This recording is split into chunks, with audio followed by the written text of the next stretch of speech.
இல்ல K24 கலாட்டாலான்னு வந்திருக்கோம். ஒரு சில கேள்வி மட்டும் பதில் சொல்ல முடியுமா? Welcome to great Kirikalan show. இல்ல திடீர்னு கடவுள் வந்து முன்னாடி வந்து 3 வாரம் கொடுக்குறாரு. 3 வாரம் கொடுக்குறாரு. நீங்க முத வாரம் என்ன கேட்பீங்க, ரெண்டாவது என்ன கேட்பீங்க, மூணாவது என்ன கேட்பீங்க சொல்ல முடியுமா? ஃபர்ஸ்ட் டாடி மம்மி ஹெல்த் நல்லா இருக்கணும் அப்படின்னு கேட்பேன். நெக்ஸ்ட் தெய்வமே நன்றி சொல்வேன் தெய்வமே. டிசிஎஸ்ல இன்ஃபோசிஸ்ல பிளேஸ் ஆகணும் அப்படி கேட்பேன். அப்புறம் லைஃப் லாங் எந்த பிரச்சனையும் வரக்கூடாது, ஸ்மூத்தா போகணும் அப்படின்னு கேட்பேன். உனக்கு கவர்மெண்ட் வேலை கிடைச்சிருக்கு. என்னது கவர்மெண்ட் வேலை கிடைச்சிருக்கா? ஆமா எனக்கா? உனக்கு தான். ஐயோ ஐயோ நான் என்ன செய்வேன், யார்கிட்ட போய் சொல்லுவேன்? ராமா ஐயா அப்படி ஈஸ்வரா. 2K கிட்ஸ்க்கும் ஜென்சி கிட்ஸ்க்கும் என்ன டிஃபரன்ஸ்? 2K கிட்ஸ் வந்து ஆல்மோஸ்ட் 90s கிட்ஸ் மாதிரி தான் இருப்பாங்க. சொல்றது தான் 2K கிட்ஸ்னு சொல்லுவாங்க. ஜென்சி வந்து டோட்டலா டிஃப்ரெண்டா இந்த ஜென்ரேஷனுக்கும் இல்லாம இதுக்கப்புறம் வர போறவங்க விட டிஃப்ரெண்டா புதுசா மாறிட்டாங்க.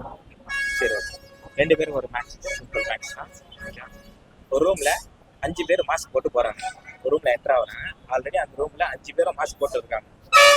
இந்த போன 5 பேரும் 2 பேரை வந்து சாவடிச்சிடுறாங்க.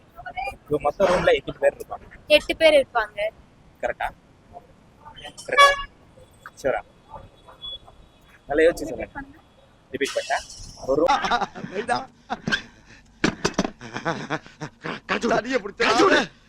கழுத புடிச்சு முடுக்கல மாதிரி இல்லடா சிக்கிட்டு.